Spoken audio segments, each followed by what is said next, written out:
Oi gente, essa daqui é a nossa primeira videoaula de japonês. Então, Nihongo no Jugyo, aula de japonês. Então, para essa primeira videoaula, eu resolvi falar sobre a língua japonesa, sobre a escrita. A escrita japonesa vai ser bem útil, a gente vai estudar bastante com as letras japonesas e não com os caracteres romanos que a gente está acostumado. Então, o japonês é uma língua bem diferente e para começar, todas essas letras mais rabiscadas, que são as mais conhecidas no japonês, que é o kanji, na verdade veio da China, trazido por monges por volta lá do século V. Até então, a língua japonesa não tinha uma forma de escrita. No japonês, na verdade, a gente utiliza 3 alfabetos.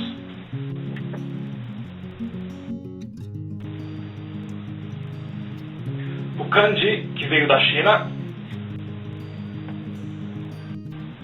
o hiragana e o katakana. Esses 2 últimos foram criados mesmo pelos japoneses. Eu já ouvi gente falar hiragana, katakana, não tem nada a ver. É hiragana e katakana, nada de hiragana e katakana.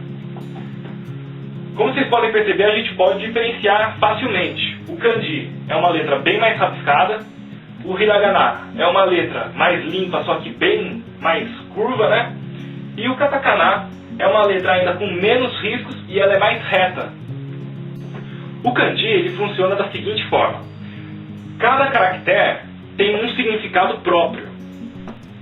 Um exemplo, esse daqui é um dos kanjis mais básicos que se tem. É o kanji de montanha. Então ele em si já significa montanha. Quando trouxeram o kanji para o Japão, eles também trouxeram com o som lá que é utilizado na China. Então, montanha em japonês é yama.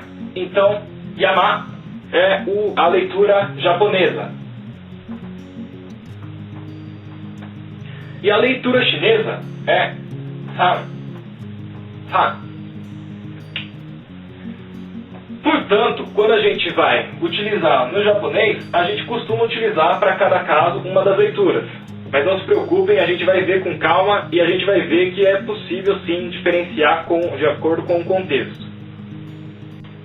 Como o japonês e o chinês são línguas totalmente diferentes, havia alguns problemas quando a gente ia escrever naquela época.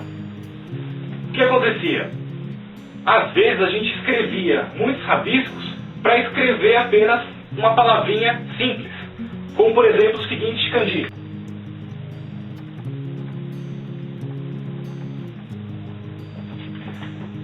Toda essa rabiscada aqui é só para se dizer a palavra ai, que é amor em japonês. Muitos outros casos haviam em que a gente precisava escrever apenas algum sonzinho, mas a gente fazia vários traços, de acordo com o contexto, de acordo com a palavra que a gente queria dizer. Então, os japoneses começaram a fazer o seguinte: eles pegavam o som de um kanji e utilizavam apenas o som e não o significado dele em si. Mas isso às vezes dava muita confusão, porque a gente olhava para o kanji e já pensava, ele significa aquilo. Mas na verdade a gente estava utilizando apenas o som para dizer uma outra palavra que não tinha nada a ver. E como no japonês tem várias palavras iguais, isso dava muita confusão, a gente não sabia distinguir uma palavra de outra, que tinha o mesmo som. Com o tempo eles começaram a simplificar alguns kanjis e começaram a usar apenas o som deles. Com isso surgiu o hiragana e o katakana. Bom, então, no japonês a gente costuma sim misturar os 3 alfabetos. Por exemplo, tem a seguinte frase: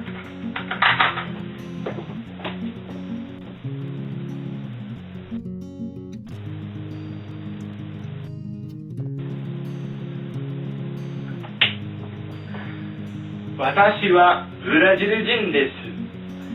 Eu sou brasileiro. Aqui nós temos um kanji, aqui temos outro kanji, aqui é uma partícula, portanto é um hiragana, aqui está escrito em hiragana também, e aqui está escrito em katakana. Qual o uso para cada um? Normalmente o kanji a gente usa para escrever substantivos ou então radical de adjetivos e verbos. O que seria o radical então? Por exemplo, a palavra fogo.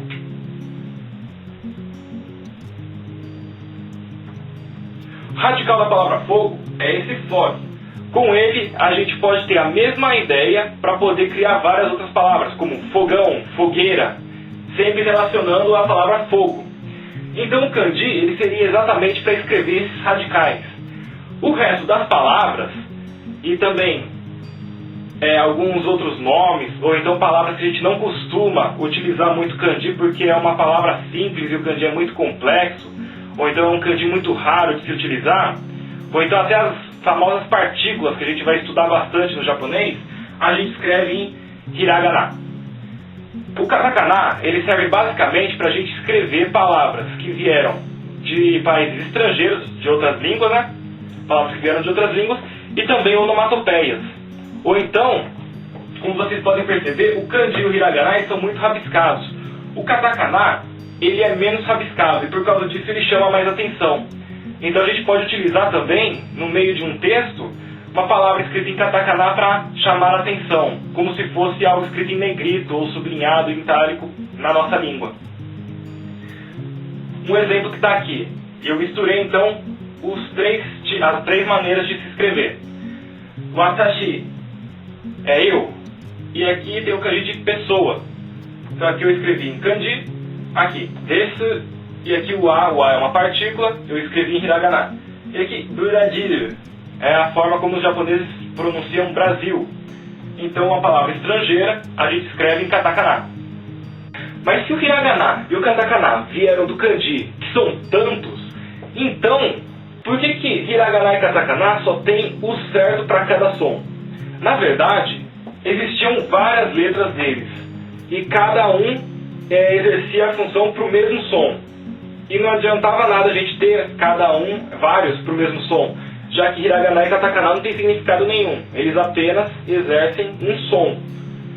Diferente do kanji, que cada um significa alguma coisa. Então lá no ano de 1900, os japoneses tomaram uma decisão. Cada som seria representado por apenas uma letra.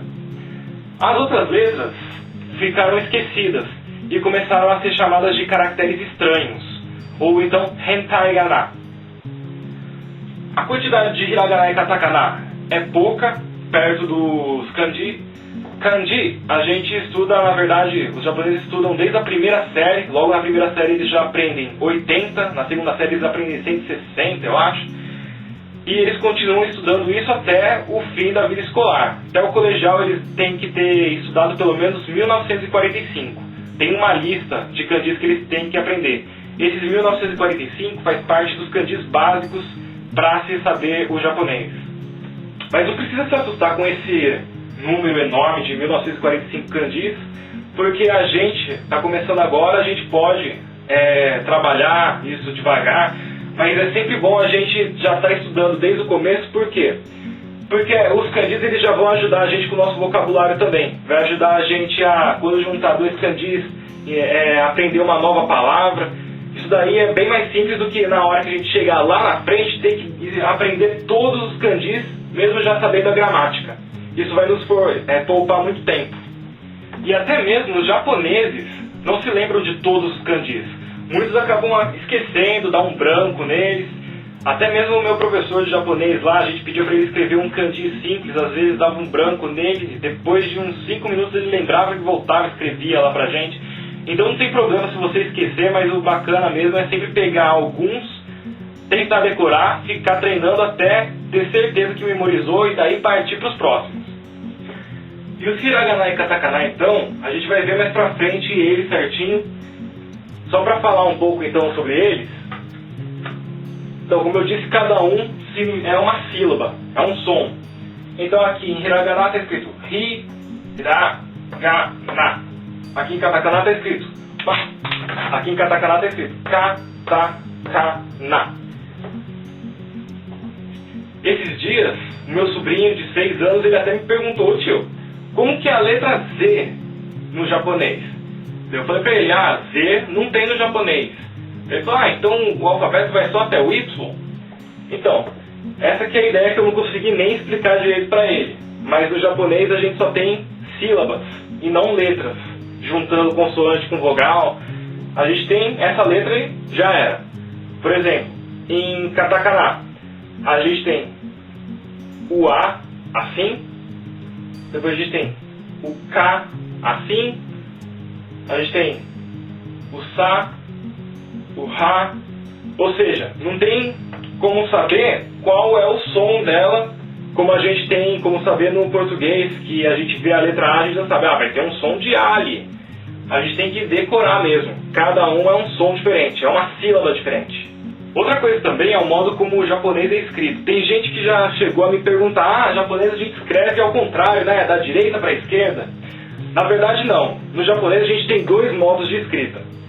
A gente pode escrever do mesmo modo que o chinês, que é de cima para baixo, e quando a gente escreve de cima para baixo, a gente vai escrevendo da direita para a esquerda. Mas a gente também pode escrever do mesmo modo que aqui no Ocidente. A gente pode escrever na horizontal. Escrevendo na horizontal, a gente vai escrever da direita, quer dizer, da esquerda para a direita. Bom, gente, então é só. Nessa primeira aula eu só queria dar uma introdução à história da escrita japonesa, né? E nas próximas aulas, então, a gente vai ver melhor como a gramática é feita. Depois a gente vai ver os detalhes, vamos aprender de pouco em pouco. E também, então, sempre que eu puder, eu vou trazer um pouco de curiosidades sobre a língua japonesa, falar um pouco mais, né? Então é isso. Se você gostou do vídeo, dê um joinha aqui no YouTube, favorite o nosso vídeo. E qualquer coisa, assine o nosso canal para poder continuar recebendo mais videoaulas. Acesse também o nosso site, eu vou deixar aqui o endereço na descrição do vídeo. Lá você vai encontrar então as videoaulas, eu vou postar todas elas lá. E lá também tem jogos online e também tutoriais de como desenhar mangá. Ok? Tchau, tchau!